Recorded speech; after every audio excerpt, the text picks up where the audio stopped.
Pregúntale al pastor. Pregúntale al pastor. En este podcast respondemos tus preguntas de la Biblia y de la vida una por una. Pregúntale al pastor. Es un podcast de preguntas y respuestas, grabado en vivo, desde la cabina de Radio Progreso, en El Salvador. Aquí no hay pregunta mala, solo la que no se hace. Pregúntale al pastor.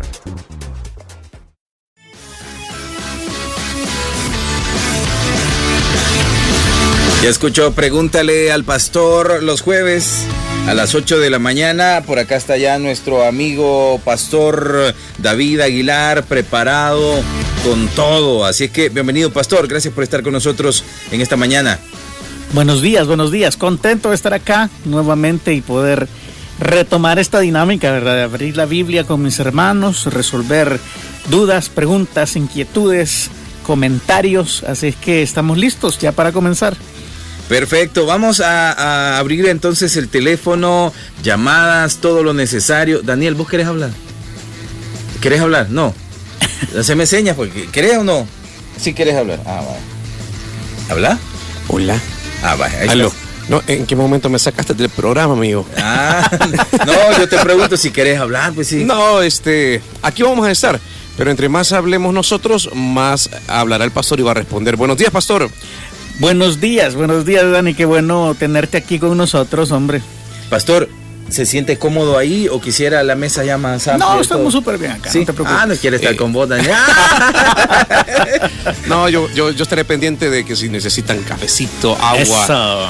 No sé, sí. Pastor, ¿agüita, pastor? Sí, te la acepto. Con mucho gusto. A continuation. Bueno, sigamos y habían preguntas que eran pendientes, no recuerdo muy bien, pero si no, pues... ¿Habían? No recuerdo. Es que el jueves pasado no tuvimos programa. No. Pero bien, si usted de repente te mandó alguna pregunta o quedó alguna pendiente que recuerde, envíela y nosotros con mucho gusto se la trasladamos al pastor.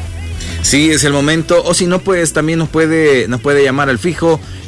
Vamos a dar chance también para que nos pueda llamar al WhatsApp 76006901 y pues así ir sacando las preguntas fresquitas, así como van saliendo. Hacerle la pregunta de qué opina el pastor sobre un artista cristiano, que cuando le preguntan, ¿usted es cristiano? Él dice, no me defino como un cristiano. Uh-huh. O sea, ¿y cómo se define? ¿No se definió? Espiritualmente no binario, ¿qué? Algo así. Qué barbaridad. No, fíjese que esa entrevista fue bien rara porque no dijo si era o no era. Bueno, si no dice si es o no es, no es. No dijo nada. O sea, sí. Realmente trató de evadir por otro lado. Y al final dijo que no le gustaba ese tipo de preguntas porque no le gustaba responder eso.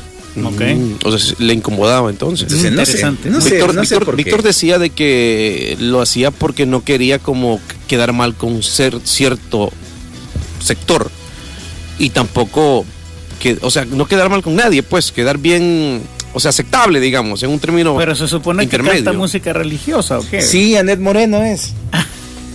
No me extraña. Sí, Anet Moreno, es que tiene unas canciones, Anet Moreno, algo extraño. Es lo que le digo a Daniel, que tiene unas canciones que yo le digo que no, su contenido no es bien explícito, ¿vea? O sea, para el medio, ¿vea? El medio cristiano, digamos. Yo solo te dejo ahí Lucas 12:8. Os digo que todo aquel que me confesare delante de los hombres, también el Hijo del Hombre le confesará delante de los ángeles de Dios. Mas el que me negare delante de los hombres será negado delante de los ángeles de Dios. Bueno, ahí está. Sí. Pastor, y si tiene que ver con esto de la solvencia, que como uno se siente, pues, es la solvencia moral o que no testimonial. Me siento digno. Es que no me siento digno, sí. Lo hubiera dicho.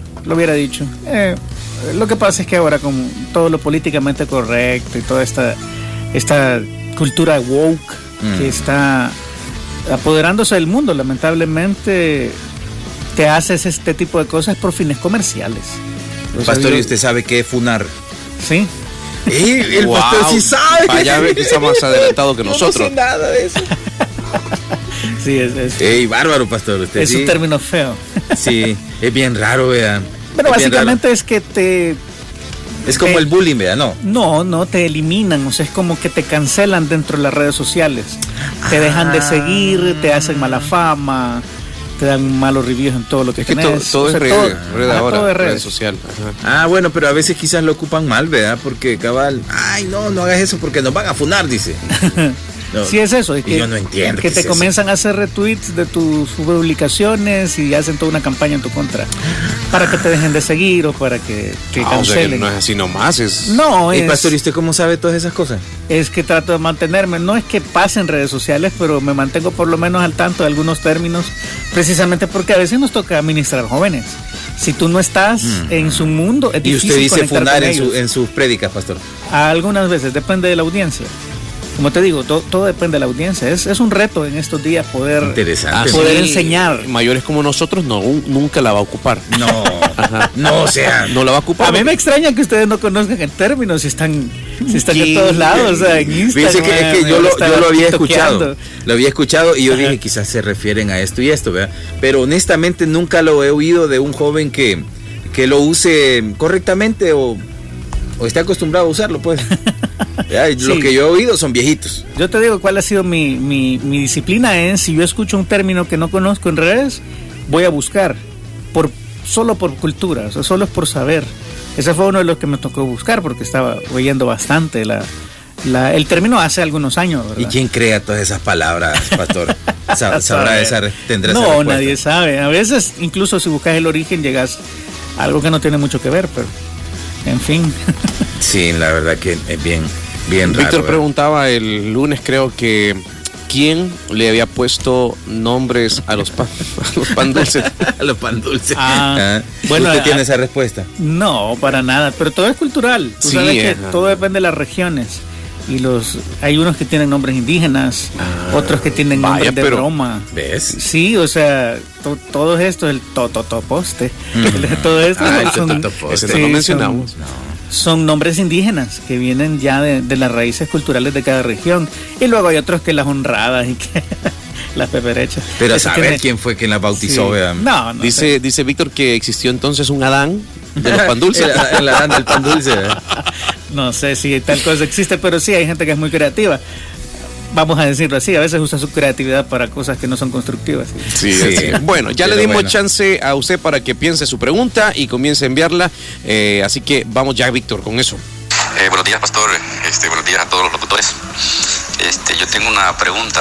Tal vez ya la han dicho antes, pero quisiera saber sobre la profecía de de Ezequiel, que está en el capítulo 1, que por ahí dicen, ¿verdad?, de que él vio extraterrestres, ¿va? Pero por lo menos la Biblia, si los comentarios no dicen eso, pero pues sí, porque la visión menciona cosas raras, pues. Entonces, ¿es cierto o qué nos puede explicar ahí usted, pastor? Hey, pastor, esto se ha vuelto tendencia, pastor, lo de los claro. extraterrestres. Claro, No lo que sé por pasa qué ahora, ¿verdad? No sé por qué ahora. es que tú sabes que el gobierno de Estados Unidos está en una querella legal con un ex agente de alto rango que ha dicho que sí, efectivamente hay Existe. vehículos, que hay cadáveres de seres que no son humanos y toda esta cosa, ¿verdad? Justo ya te digo, solamente hay algunas cosas que me llaman la atención, ¿verdad? Solo pensar un poco más alcanzativamente en un año preelectoral. Es bien raro, ¿verdad? ¿Por qué ahora, verdad? Sí, sí, en medio de un montón de cosas que están pasando en el mundo. En general es extraño. Solamente me parece raro y me suena más a una maniobra que otra cosa. Y yo no sé si ya sabes, pero dicen que están diciendo que los incendios de Hawái fueron provocados por un rayo. Sí, he escuchado eso, Tantas todo cosas raro. que están saliendo ahora. Pero son normalmente cortinas de humo que los políticos o gente en el poder detrás de ellos usan para distraernos. Yo creo que en general, hablando de Ezequiel, lo que tú tienes ahí es que es muy difícil pasar de un vamos a llamarlo así, de una realidad a otra. Ezequiel fue transportado en su visión delante de la presencia de Dios, que Dios es espíritu. Y ahí comienzan un montón de cosas. Lo que vemos cada vez que estamos en una visión como esta, porque Ezequiel, Isaías, Juan y algunos otros hombres en la Biblia tuvieron el privilegio de poder ver esta realidad del cielo o una representación de esa realidad. El problema grande es nuestra limitación humana y las carencias que nosotros tenemos. O sea, como es una realidad trascendente, afuera de nuestro universo. Y en ese sentido podemos decir que con completa seguridad, si vas a definir extraterrestres como formas de vida que no pertenecen a este mundo y que son inteligentes y que tienen voluntad y son seres contingentes, vamos a llamarlo así, sí, hay extraterrestres, todos los ángeles son extraterrestres en general, ¿verdad? Entonces son realidades completamente diferentes. Cuando tú ves la visión de Ezequiel, lo que tienes ahí es una cantidad de figuras y símbolos que tienen un propósito. Entonces, cuando ves la forma en que él se refiere a todos los seres vivientes, a estas ruedas llenas de ojos, todo tiene una simbología importante. Creo y me temo que no puedo explicar todo el capítulo 1 porque si no nos tomaría un par de horas quizás poder ir a todas las referencias que hay.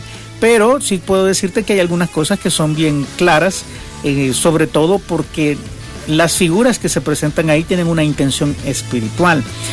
Quizás aquí te lo digo, yo creo que los seres vivientes se representan de esta manera porque tienen un símbolo detrás. No necesariamente es que esa sea su forma final o su forma, así lo vamos a ver el día que estemos en el cielo, sino que lo que tienes ahí es que la visión y la forma de expresarlo de Ezequiel, que es tan difícil. Yo admiro a estos hombres que hicieron su mejor intento, pero créeme, seguramente lo que ellos vieron no se puede expresar. De hecho, Pablo lo dice. Él conoce a un hombre que no sabe si en visión o en sueño o en realidad fue llevado al tercer cielo. Está hablando de él mismo, obviamente, pero dice que ahí vio cosas que no le has dado al hombre expresar. Y bueno, Pablo hablaba por lo menos 9 idiomas. Y que alguien que tenga este tipo de capacidad de expresión te diga que yo no lo puedo expresar, es porque lo que vio realmente no se puede expresar. Entonces, entendamos eso, ¿verdad? Cada vez que tú ves una visión del trono de Dios, de la presencia de Dios, del cielo, es muy, pero muy difícil de expresar una realidad que es tan distinta, trascendente, apartada, diferente de nuestra realidad física. Entonces ha hecho su mejor esfuerzo. Y si quieres voy a marcar algunos pasajes ahí solamente para hacer algunos puntos, pero créeme, no es necesariamente que esto sea de esa manera, es simplemente un símbolo que nos va a servir más adelante, incluso en el mismo libro y en la profecía de Ezequiel es útil. Vaya, entonces tienes, por ejemplo, vienes desde el 1 hasta el versículo 6, desde el 1 al 5 más o menos, mira cómo llega la presencia de Dios. Y miré aquí, venía del norte. Siempre el norte, por cierto, es representado como el lugar a donde Dios habita, en el cielo. Solamente para que lo tengas ahí. Venía del norte un viento tempestuoso y una gran nube con un fuego envolvente. Fuego siempre está alrededor del trono. ¿Por qué? Porque representa juicio. Es decir, que solamente lo que es puro, lo que es bueno, lo que es perfecto puede pasar delante de la presencia de Dios. Y después dice que algo que parecía un bronce refulgente. Entendiendo esto, que el bronce en ese tiempo, cuando hablas de bronce bruñido o bronce refulgente, es el material de que se hacían los espejos. Era algo casi transparente, es lo que está diciendo. No te imagines el bronce como ahora lo vemos, ¿verdad? Así como anaranjado y metálico. Era algo que realmente era tan diáfano o tan transparente que parecía reflejar, voy a decir así, las imágenes. Y en medio de ello una figura de 4 seres vivientes, que esta era su apariencia. Había en ellos semejanza de hombre. Cada uno tenía 4 caras y 4 alas. Y los pies de ellos eran derechos y la planta de sus pies como planta de pie de becerro. Y centellaban de manera de bronce muy bruñido. Debajo de sus alas, sus 4 lados, tenían manos de hombre y sus caras y sus alas por los 4 lados. Con las alas se juntaban el uno al otro y no se volvían cuando andaban, sino que cada uno caminaba derecho hacia adelante. Obviamente porque tenían 4 rostros, ¿verdad? Tienen 4 lados, entonces siempre van a caminar hacia adelante. Y el aspecto de sus caras era cara de hombre, cara de león al lado derecho de los 4, cara de buey a la izquierda de los 4, asimismo había en los 4 cara de águila. 4 figuras muy poderosas. Número 1 como hombre. ¿Por qué? Porque bueno, aquí básicamente tienes la representación, y muchos estudiosos piensan que estas son las representaciones de las 4 perspectivas que presentan los evangelios de Jesús. Hay un evangelio que lo presenta como el Hijo del Hombre. Hay otro evangelio que lo presenta como el león de la tribu de Judá, el Mesías, ¿verdad? Estamos hablando obviamente de Mateo. Hay otro evangelio que lo presenta como el siervo, Marcos, lo presenta como un buey, ¿verdad? En este caso. Y otro es como un águila, ¿verdad? Como el Hijo de Dios, el que se levanta por sobre todo, que es el evangelio de Juan. Entonces, si tú ves claramente, cada una de estas representaciones tiene una simbología detrás. Este ser al que están cuidando tiene estas 4 perspectivas. Tiene la perspectiva de un ser que va a juntar las 2 realidades, de la deidad y también de la humanidad, como el Hijo del Hombre. Es un siervo, un líder siervo como fue Jesús, y también es un león, ¿verdad? Su deidad y su majestuosidad va a ser evidente, obviamente, el león de la tribu de Judá, pero luego después ves a esta águila y su deidad, que es trascendente, que es por encima de todo lo que entendemos. Entonces estas 4 figuras tienen un significado, y es que lo que guardan ellos es algo sumamente importante, la presencia del Señor, por supuesto, y es revela un poco del carácter de Dios.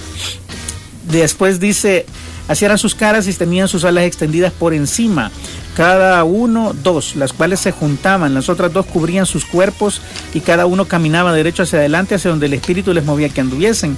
Andaban, y cuando andaban no se volvían. Cuanto a la semejanza de los seres vivientes, su aspecto era como carbones de fuego encendidos, como visión de hachones encendidos que andaban entre los seres vivientes, y el fuego resplandecía, y del fuego salían relámpagos, y los seres vivientes corrían y volvían a semejanza de relámpagos. O sea, lo que estás viendo aquí es un espectáculo que no se puede describir claramente, pero la clave de Ezequiel, y a diferencia de otras visiones, por ejemplo, cuando tú ves la visión de Isaías, dice que los 4 seres vivientes tenían un solo rostro, que uno era un hombre, uno era un águila, uno era un león, y el otro era un buey. Aquí la clave de Ezequiel para entender la forma en que estaba configurado, vamos a decir esto, es movimiento. Hay mucho movimiento ahí, y el movimiento que él ve probablemente son los seres vivientes que tienen un solo rostro, pero se están moviendo tan rápido que parece que tienen 4 caras. O sea, la clave para entender Ezequiel es que hay muchísimo movimiento. Y mientras yo miraba a los seres vivientes, hay aquí una rueda sobre la tierra junto a los seres vivientes a los 4 lados. El aspecto de las ruedas y su obra era semejante al color del crisólito, y las 4 tenían una misma semejanza. Su apariencia y obra era como una rueda en medio de rueda. O sea, si tú te puedes imaginar esto, puede ser algo así como círculos concéntricos que están intersectándose, y estas ruedas se levantaban, ¿verdad? Cuando los seres vivientes andaban, las ruedas andaban junto a ellos, y los 4 seres vivientes se levantaban de la tierra, las ruedas se levantaban hacia donde el Espíritu les movía que anduviesen, andaban. Hacia donde se movía el Espíritu que anduviesen, las ruedas también se levantaban tras ellos, porque el Espíritu de los seres vivientes estaba en las ruedas. Cuando ellos andaban en ellas; cuando ellos se paraban ellas. Asimismo, cuando se levantaban de la tierra, las ruedas se levantaban tras ellos, porque el Espíritu de los seres vivientes estaban sobre las ruedas. Las ruedas, aquí no se habla mucho, pero básicamente estaban llenas de ojos. Es una representación de la forma, y si tú has leído la Biblia te das cuenta que el Dios de Israel nunca duerme. Es decir, Dios no cierra los ojos.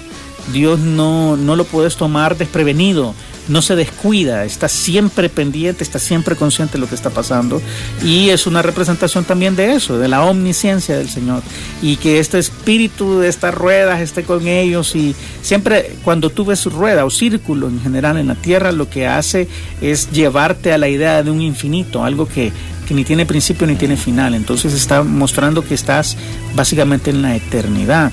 Entonces, no, yo no diría que estos son platillos voladores y que los seres vivientes son aliens. Simplemente hay figuras espirituales detrás de cada símbolo que podemos ir encontrando con la misma Biblia.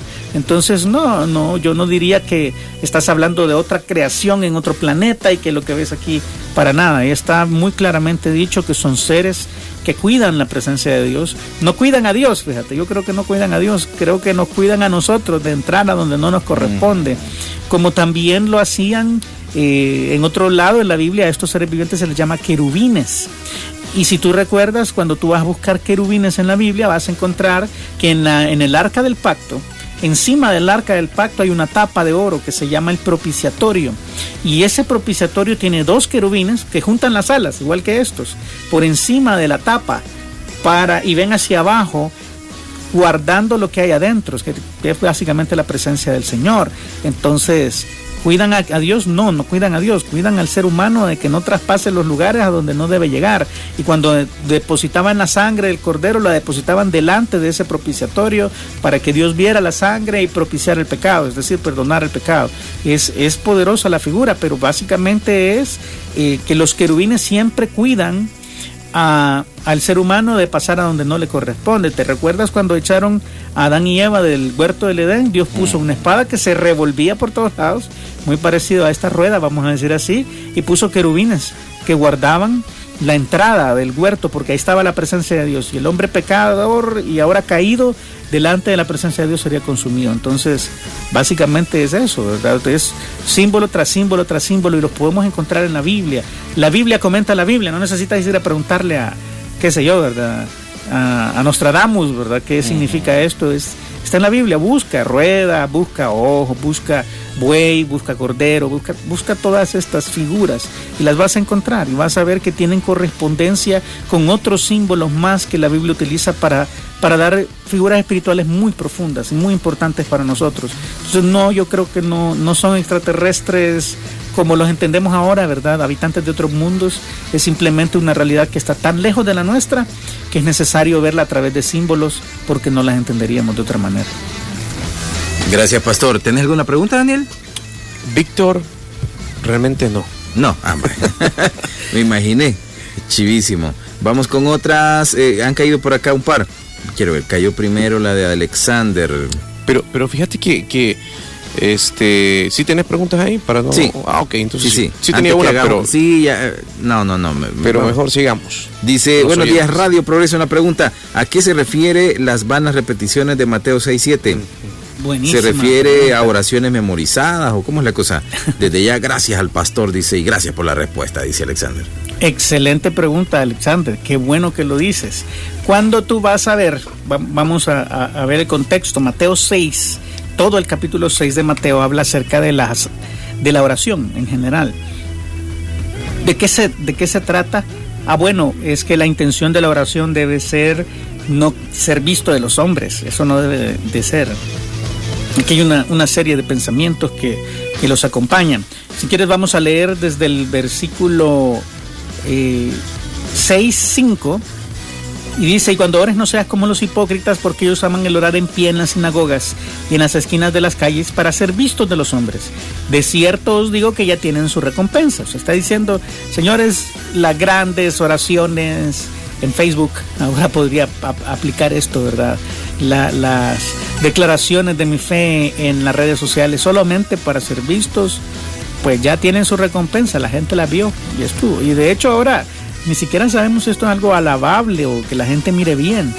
Mas tú cuando ores, entra en tu aposento y cerrada la puerta, ora a tu Padre que está en secreto, y tu Padre que ve en lo secreto te recompensará en público. Es decir, nuestra relación con Dios debe ser personal, debe ser íntima, debe ser no algo público en un sentido, ¿verdad? Estamos hablando de que cuando yo me comunico con el Señor, busque un lugar y un tiempo para hacerlo a solas, para conectar con Él de persona a persona, porque es terrible. Yo te digo, por ejemplo, si tú vas y estás cortejando a quien quieres que sea tu esposa, vaya, y la llevas a una cita para platicar con ella al cine, no vas a platicar con ella. Hay una cantidad de interferencias, de ruido, de oscuridad que no te va a permitir hacerlo. Hay demasiada gente alrededor. Entonces creo que para conectar personalmente con alguien necesitas buscar intimidad, necesitas el espacio, el lugar adecuado, y eso es lo que Dios pide aquí. En este mismo tenor vamos a llegar en el versículo 7, dice: y orando no uséis vanas repeticiones como los gentiles. ¿A qué se refiere esa vana repetición de los gentiles? No hay muchas referencias de cómo los gentiles lo practicaban, salvo algunas cosas en el Antiguo Testamento. ¿Tú recuerdas cuando, por ejemplo, Elías va en contra de los 450 profetas de Baal? ¿Qué hacían durante toda la mañana y hasta parte de la la tarde, ¿verdad? Ya casi al mediodía, ellos clamaban a Baal: Baal, escúchanos. Y entonces, pues esto es una vana repetición. Continuamente decían, si tú ves ahí, por ejemplo, Primera de Reyes, capítulo 18, versículo 26, y ellos tomaron el buey que les fue dado y lo prepararon e invocaron el nombre de Baal desde la mañana hasta el mediodía, diciendo: Baal, respóndenos. O sea, desde la mañana hasta el mediodía decían lo mismo: Baal, respóndenos. Quizás lo cantaban, quizás lo bailaban, yo no sé. Se sajaban, ¿verdad? Se golpeaban, se abrían la piel, sangraban, pero no había voz ni quien respondiese. Entre tanto, ellos andaban saltando cerca del altar que habían hecho. Entonces, lo que tienes aquí es una pequeña muestra de cómo eran las liturgias. Entonces, una repetición vacía, eso es básicamente lo que significa vana repetición. Algo que repites por repetir, pero no tiene en sí mismo una idea real de comunicarte con una persona. ¿Tú has intentado hablar con alguien diciéndole las mismas 2 palabras toda la vida? No hay comunicación ahí, es básicamente nula. Entonces lo que está diciendo aquí es: orando, cuando oren, no repitan lo mismo, no busquen que por repetir la misma frase, por repetir las mismas fórmulas, vamos a ser escuchados. Pero no, nada que ver. No os hagáis pues semejantes a ellos, porque vuestro Padre sabe de qué cosas tenéis necesidad antes que vosotros le pidáis. Lo que está diciendo ahí es: tranquilos, ¿verdad? Dios no es que se haga el sordo y que necesita que le repitas 1000 veces lo que quieres decirle. Dios ya sabe. Entonces habla con Él como se habla con una persona normal. Y de hecho, en el versículo 9 en adelante nos da un ejemplo de cómo Jesús oraría. Y es donde nos revela el famoso Padre Nuestro. No para que lo repitamos, sino para que entendamos la intención detrás. Es una comunicación personal, es una comunicación en intimidad. Está diciendo que lo más importante de toda la oración es que la voluntad de Dios se haga. O sea, que su reino venga y que Él sea el gobernante tanto en la tierra como en el cielo. Esa es la clave. Buscar esa intención, conectar con Él a ese nivel, es algo que es poderosísimo. No repetir lo mismo toda la vida. Entonces, yo no puedo decir que esto sea un rezo, yo tampoco puedo decir que sea algún tipo de mantra, es simplemente una repetición que no tiene objeto, es decir lo mismo consistentemente, como si Dios fuera sordo o como si Dios no entendiera. Entonces eso no funciona, es lo que Jesús está diciendo en el contexto grande de la Biblia. Eso. Perfecto, pastor. Bien, llegamos a las 8:30. Estamos a la mitad apenas del programa. Nosotros ya volvemos con más. Solo denos chance de una pequeña pausita, pero ya volvemos. No le cambie. Continuamos con Pregúntale al Pastor.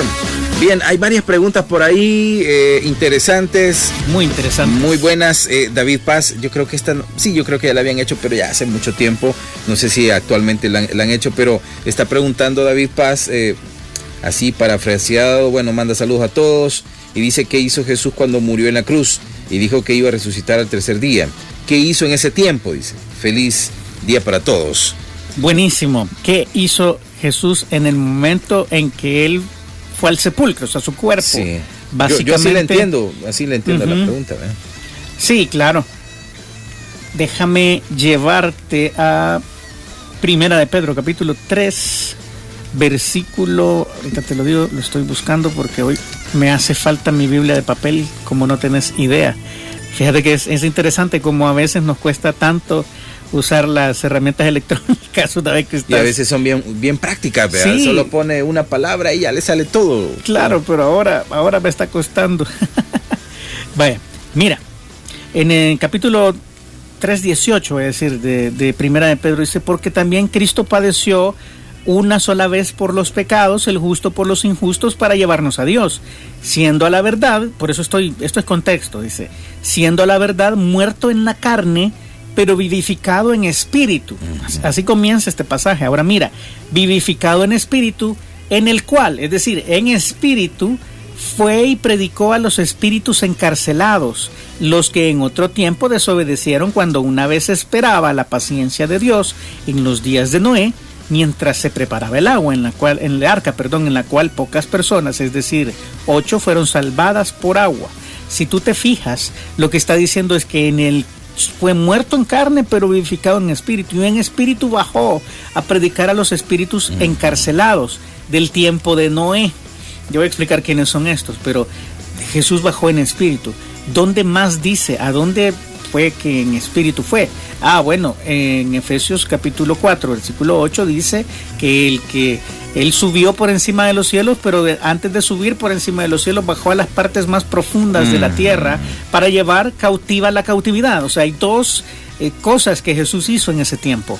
Número uno fue a predicar a los espíritus encarcelados. Judas, en su único capítulo, dice que estos espíritus son aquellos que no guardaron su morada ni su dignidad, sino que hicieron cosas en contra de la naturaleza en tiempos de Noé. ¿Quiénes son estos? Los hijos de Dios, de los que habla Génesis capítulo 6. Son ángeles que se metieron con mujeres para contaminar el linaje, y ellos fueron encarcelados en espíritu, por supuesto son espíritus, fueron encarcelados en el abismo, en prisiones de oscuridad.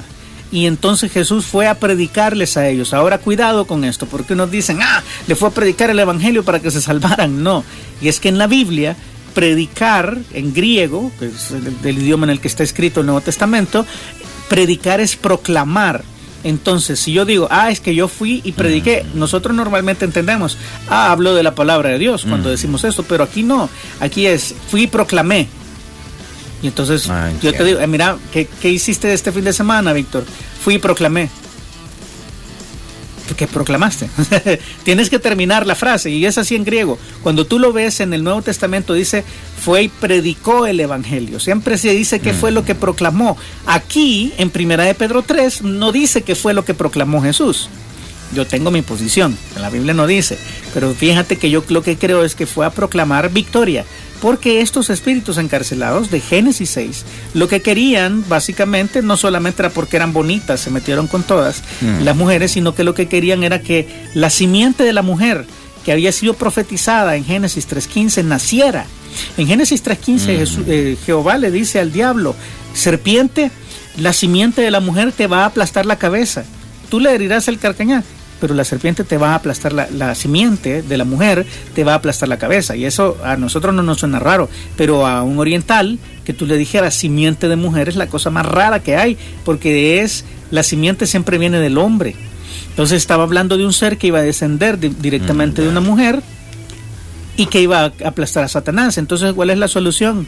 Contaminemos a todas las mujeres y a todas las simientes, que fue exactamente el intento que hicieron en Génesis 6. Por eso Dios destruye la tierra en el diluvio. Los hombres eran malos, los demonios están metiendo con las mujeres, tienen que destruir a la humanidad en general. Y estos espíritus en el diluvio son encarcelados en el abismo, porque por cierto, cuando tú lees cómo fue el diluvio, ves que se abrieron las fuentes de los cielos, pero también se abrieron las fuentes del grande abismo. O sea, llovió por arriba y por abajo. Y entonces estos seres fueron arrastrados a estas prisiones. ¿Qué hace Jesús entonces cuando está esos 3 días? ¿Dónde está el Espíritu de Jesús? Está en las partes más profundas de la tierra, predicando, proclamando victoria a los espíritus encarcelados que quisieron impedir su venida y su victoria, y luego llevando la cautividad cautiva, que son los fieles del Antiguo Testamento que estaban en un lugar, nos dice Lucas 16, que se llamaba el seno de Abraham. Se los lleva ahora sí a la presencia, porque el sacrificio estaba hecho. Él ya había consumado su sacrificio y podían llegar delante de la presencia del Señor libres de pecado por el sacrificio de Jesús. Entonces eso es lo que pasó en esos 3 días. Pasó mucho. Jesús estaba ocupado haciendo toda la obra redentora y proclamando su victoria por encima de todas las huestes. Y es muy, muy increíble como lo dice 1 Corintios 15 al final, y dice que Él tiene las llaves de la muerte y del Hades. Él ha triunfado. Entonces, estamos del lado ganador, y eso es algo que nos tiene que llenar de fe. Pastor, ¿y quién le puso seno de Abraham? Es muy interesante porque lo puso Jesús. O sea, Jesús es el único que utiliza ese término en Lucas 16. Y lo que significa seno, nosotros nos imaginamos como que lo tenía en su pecho, ¿verdad? Así, Lázaro. Pero seno de Abraham, la traducción más culturalmente correcta, voy a decir, del Antiguo Testamento, es que era una parcela, o sea, la hacienda de Abraham. Entonces, si tú te recordás, Jesús mismo dice que si tú crees, como Abraham creyó, eres de sus hijos, o sea, eres del linaje de Abraham, entonces tienes derecho a estar ahí. Todos los que murieron creyendo en Jesús, en su venida, antes de que Él viniera, estaban en el seno de Abraham, en esta parcela donde era como el papá, el que los cuidaba, vamos a decir así, de todos, pero estaban esperando la venida del Mesías, y efectivamente el Mesías llegó y se los llevó a su morada final, a la presencia de Dios. ¿Ese lugar estaba dónde, pastor? En el centro de la tierra, lo dice Efesios capítulo 4, versículo 8. Estaba cerca del Seol. De hecho, es el Seol. O sea, fíjate. O sea que en el Seol habían 2 lugares. Exacto. Bueno, si somos precisos, son 3. El Seol es igual al Hades, porque Pedro, cuando predica después del Pentecostés, cita Salmos 16, a donde él dice: no dejarás que tu santo vea corrupción, ni dejarás mi alma en el Seol, dice el salmista David en Salmos 16, pero allá dice: no dejarás mi alma en el Hades. Ok. Hades y Seol es lo mismo. Al Seol fue Abraham, al Seol fue Jacob, pero también fue Coré. ¿Te acuerdas de la rebelión contra Moisés, que se los tragó vivos a la tierra y fueron a dar a dónde? Al Seol. Entonces ahí van, vamos a ponerlos así, malos y buenos. Pero ¿cómo funcionaba? Aquí Jesús nos hizo el favor en 16 de decirnos: hay un lugar a donde son consolados que se llama el seno de Abraham, y hay un lugar de tormentos que específicamente en hebreo se llama Abadón, que es a donde ellos sufrían, que Abadón, perdón, es griego, ¿verdad? Apoleia es griego, y Abadón es en hebreo, a donde son torturados, a donde estaba el rico, donde hay llamas, a donde hay sufrimiento, hay calor, hay oscuridad, es terrible. Y luego tienes estas prisiones eternas, a donde nos dice Isaías capítulo 14, que el abismo está a los lados del Seol, o sea, esa cima de la que habla, porque si tú recuerdas la historia, el rico le dice: mándame a Lázaro, que me venga a mojar la lengua con una gota de agua, y él le dice: no se puede, porque hay una cima con ese entre nosotros, que es una cima, es un hoyo, ese hoyo es el abismo. Entonces son 3 lugares: seno de Abraham para los que murieron en fe, esperando a Jesús; el lugar de tormentos, el de perdición, a donde van los que murieron no creyendo en Jesús; y está el abismo, donde están encarcelados estos demonios del tiempo de Noé. Y tremendo, porque en Apocalipsis 9 una estrella va a descender y va a abrir ese pozo, y van a salir las langostas. Entonces, esas famosas langostas de Apocalipsis 9 son estos demonios que van a ir a atormentar a los hombres en la tribulación. Por eso es que mi abuelita decía, vio un par de langostas y dijo: no, hijo, ya están saliendo las langostas. Vamos, mata esa langosta, me dijo, una grande langostota. No se parecen a las langostas. Abuela, le digo, no se parece. Oye, no, para nada, porque esas langostas de Apocalipsis dicen que tienen cara de hombre, pelo de mujer, cola de escorpión. Gran monstruo, ¿verdad? Sí, no, son terribles. Pero no, nada que ver. Interesante. Bueno, Eric, siempre hablando de Jesús, eso es lo que Eric pregunta: cuando Jesús ¿habló Jesús o hablaba Dios el Padre? Dice. Qué buenísima pregunta, Eric. Fíjate que hay algo aquí yo te pido ahora que tomes nota, porque lo que voy a decir es sumamente profundo. Yo no puedo decirlo de otra manera, es muy profundo. Lo que vas a ver ahí es que Juan capítulo 1 nos hace el favor. Dice desde el principio, ¿verdad? En el principio era el verbo era con Dios y el verbo era Dios. Verbo se traduce logos. Logos en griego es palabra o hablar. Y por supuesto entendemos todos que cuando la Biblia se refiere al verbo se está refiriendo a Jesús. Ahora, vamos a Hebreos capítulo 1:1. Dice: Dios, habiendo hablado muchas veces y de muchas maneras en otro tiempo a los padres por los profetas. Hablar, mira, legó, logos, eso es lo que está diciendo. Dios legó, habló por muchas maneras a los anteriores.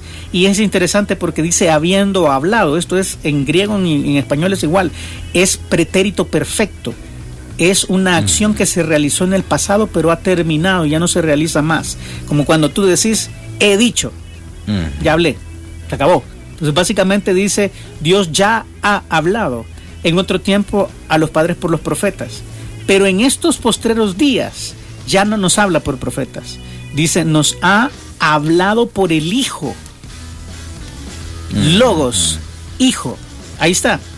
Él nos ha hablado por el Hijo, a quien constituyó heredero de todo y por quien asimismo hizo el universo. Fíjate, esto es profundo. Dice: Él constituyó al Hijo heredero de todo, pero a través de Él hizo el universo. ¿Y cómo hizo Dios el universo? ¿cómo lo hizo? Él dijo, sea la luz. Habló, exactamente. Entonces, esa palabra que habló es Jesús, es el Logos, el Verbo de Dios. Él nos ha hablado a través de Jesús. Entonces, ¿quién habló? Habló Dios. Dios es quien está hablando, Dios es quien se manifestó, Dios es quien nos mostró su perspectiva y su forma de ser a través del Hijo, que es la imagen del Dios invisible, dice Colosenses. O sea, este Jesús, voy a decir así, es Dios mismo hecho carne, mostrándonos cómo piensa, cómo siente, cómo vive, cómo habla. Entonces, si oyes la voz de Dios, oyes a Dios. Si oyes la voz de Jesús, oyes a Dios. Si ves a Jesús, Jesús dice, si me habéis visto a mí, habéis visto al Padre. O sea, Él es Dios. Entonces, cuando tú oyes la voz de Jesús, el Logos de Dios, estás oyendo la palabra de Dios pura. Él dice, yo soy el camino y la verdad y la vida. Nadie viene al Padre sino por mí. Él está diciendo, yo soy todo. Dice, si tú vas a ver, por ejemplo, otro pasaje muy bueno ahí en Juan capítulo 8, versículos 44 en adelante, dice, vosotros sois de vuestro padre el diablo, y los deseos de vuestro padre queréis hacer. Él ha sido homicida desde el principio y no ha permanecido en la verdad, porque no hay verdad en él. Cuando habla mentira, de suyo habla, porque es mentiroso y padre de mentira. Mira, y dice, y a mí, porque digo, Logos, la verdad, yo soy la verdad, no me creéis.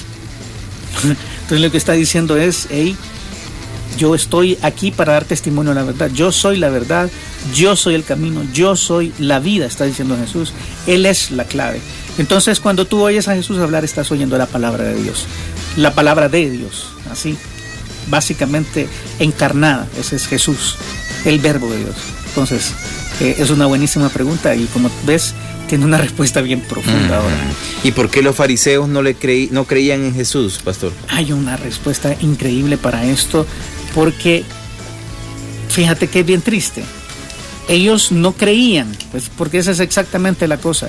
Ellos no creían, pero sí sabían quién era Jesús. Yo te lo quiero demostrar en Juan capítulo 11, versículos del 45 en adelante. Yo te pongo en contexto nada más para contarte lo que está pasando. Lázaro acababa de ser resucitado y todo el mundo estaba hablando de eso. Estaban diciendo, hey, este resucitó a un muerto. Estaba muerto y no muerto de desmayado. Tenía 3 días, ya apestaba, dicen sus hermanas, y lo ha levantado. Entonces había una gran revolución de cosas. Era la última semana casi, básicamente se estaba acercando ya los últimos días de Jesús, y entonces los fariseos tuvieron una reunión.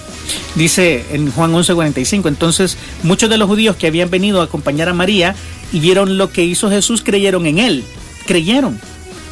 Pero algunos de ellos fueron a los fariseos y les dijeron lo que Jesús había hecho. Entonces los principales sacerdotes y los fariseos reunieron el concilio y dijeron, ¿qué haremos? Porque este hombre hace muchas señales. Fíjate qué tremendo, está diciendo, está haciendo todas las señales, está cumpliéndolo todo, ¿qué hacemos? Mira esto, si le dejamos así, todos creerán en él y vendrán los romanos y destruirán nuestro lugar santo y nuestra nación. O sea, no sé si te das cuenta de lo que están diciendo.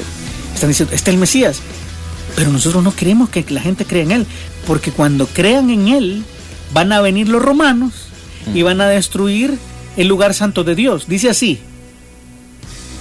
dice, destruirán nuestro lugar santo y nuestra nación. Ellos se creían dueños del templo y del país, no de Dios.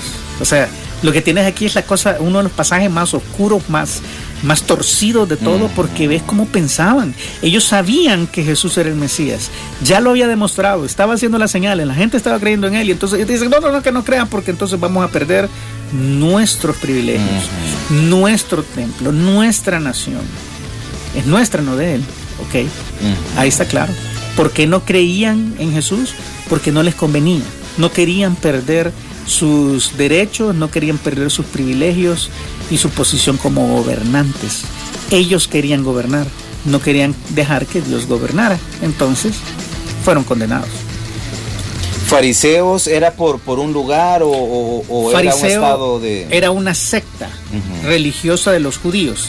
Tú te podías decantar, en aquel tiempo habían como 3 o 4, pero las principales que se mencionan en la Biblia son los fariseos, que eran observantes muy rigurosos de la ley. O sea, ellos creían en la ley, trataban de cumplirla a su manera, obviamente. Le subían un montón de nivel a la ley y ellos creían en Dios, en el Espíritu Santo, en los ángeles, en todo lo que la Biblia dice.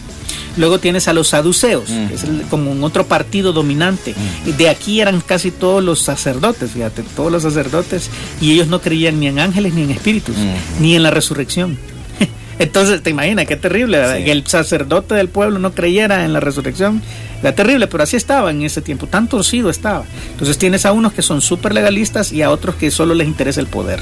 Esos eran los dos partidos de ese tiempo. Luego estaban otros que eran como revolucionarios, otros que eran los escipios, que eran como bien muy apartados, eran como renegados, pero vivían en las montañas.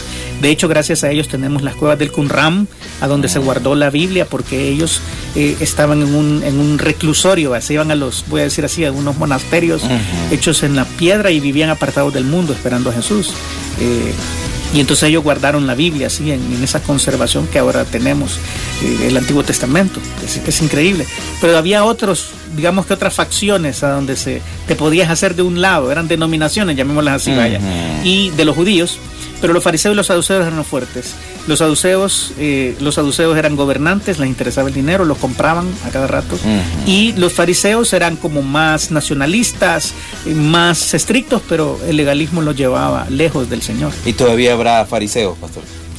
No, ya esas escuelas han desaparecido, ahora son otro tipo de escuelas. Pero yo podría decirte que muchos de los judíos actuales se parecen a los fariseos.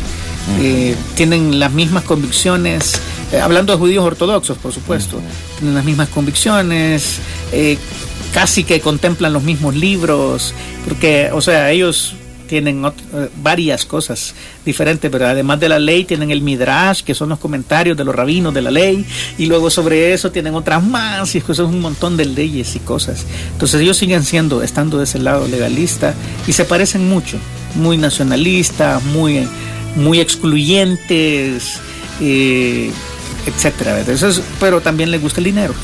Entonces, aquí tienes como la fusión entre saduceos y fariseos en la religiosidad actual judía. Ahora entiendo por qué decía, vos sos un gran fariseo, le decía. Ajá. Sí.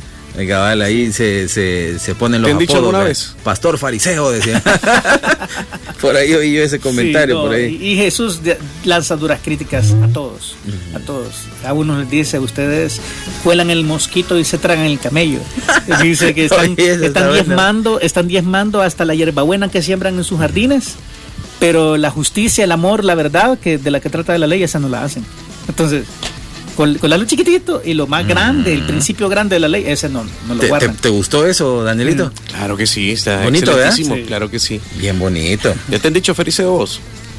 No, bueno, yo que recuerde. Tu mamá, de repente. Ajá, yo que recuerde. Pero me imagino que si a uno le dicen, vos sos un gran fariseo, le están diciendo... ¿Qué? Que cae mal uno. Legalista, hipócrita. Hipócrita. Cosas, hipócrita, quizás es hipócrita. ¿Verdad? Ajá, pero bueno.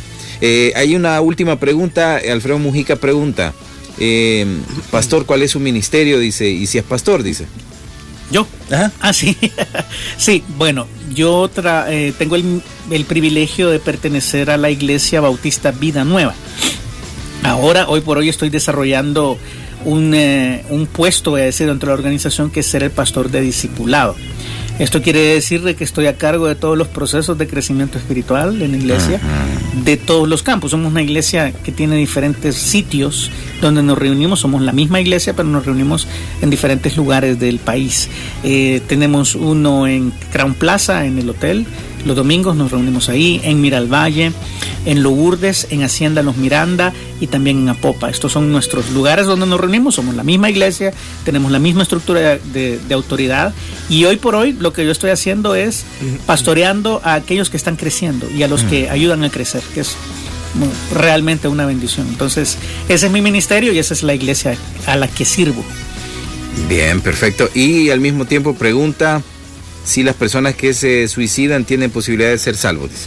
otra vez, ¿verdad? Esta quizás es una de las preguntas que hemos respondido durante tanto tiempo en este programa, y la respuesta es: todos los pecados, pequeños y grandes, están puestos sobre la cruz de Jesús y hemos sido perdonados por ellos.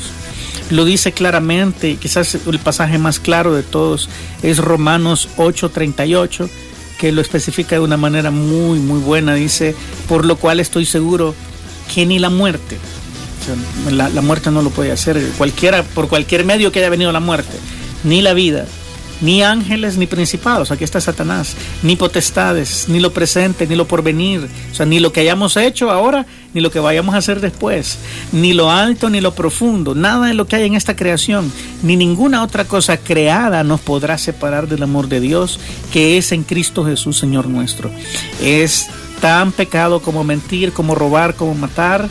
De hecho, es matar, básicamente, el suicidio, y eso lo perdonó Jesús de una manera eterna en la cruz por nosotros. Entonces, no, la salvación no se pierde por suicidarse. Ahora hay una gran discusión: ¿y los hijos genuinos de Dios se pueden suicidar?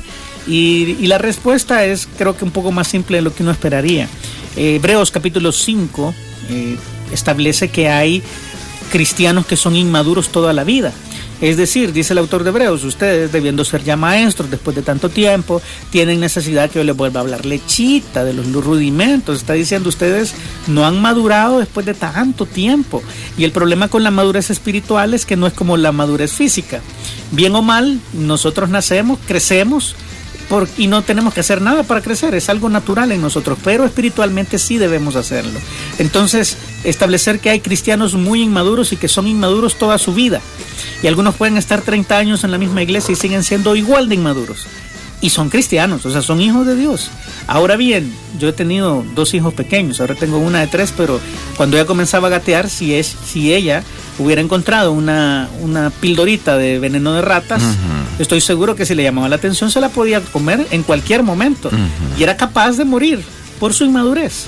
Entonces, de la misma manera, en muchas ocasiones, muchos creyentes sin madurez pueden ver el suicidio como una solución a sus problemas y pueden tomar esta terrible decisión, que no es la voluntad de Dios, que es un pecado, pero no es algo que te aparte del amor de Dios.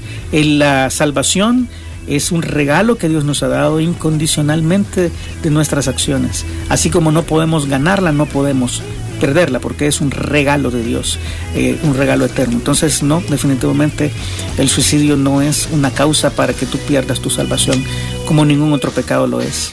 Y así lo establece Romanos 8:38 y 39. Perfecto, pastor. Muchas gracias. Gracias por acompañarnos, pastor. Llegamos hasta acá. Si hay alguna pregunta que se nos haya ido, que yo creo que no, salimos con todas. Igual si se le olvidó, pues la próxima semana vamos a estar en este horario siempre a las 8 de la mañana el jueves. Así es, la invitación es para que envíe sus preguntas desde tempranito, usted la puede enviar, no es necesario que lleguen a las 8 de la mañana, solamente ponga ahí, es una pregunta para el pastor, para que cuando él venga ya las tengamos listas. Así que la invitación, y agradecerle al pastor por su compañía. Gracias a ustedes por las buenísimas preguntas y el tiempo especial que hemos pasado hoy en su palabra. Han sido buenas preguntas este día y me voy muy contento de haber podido abrir la Biblia con ustedes y animarles a cada uno de nuestros hermanos que nos escuchan, que continúen buscando la luz y la verdad que está en la Biblia. Y ahí está la luz para nuestras decisiones, para nuestra vida y también para las preguntas que surgen. Y si en algún momento te topas con algo que no puedes superar, pues cada jueves, si Dios lo permite, estamos aquí listos para contestar tus preguntas en este programa. Excelente, pastor. Llegamos hasta acá con Pregúntale al Pastor y llegamos hasta acá también con el programa Alto Voltaje. Después de la pausa viene ya Guarda tu Corazón, que la estaban pidiendo al regresar. Pregúntale al pastor. Pregúntale al pastor. En este podcast respondemos tus preguntas de la Biblia y de la vida una por una. Pregúntale al pastor. Es un podcast de preguntas y respuestas grabado en vivo desde la cabina de Radio Progreso en El Salvador. Aquí no hay pregunta mala, solo la que no se hace. Pregúntale al pastor.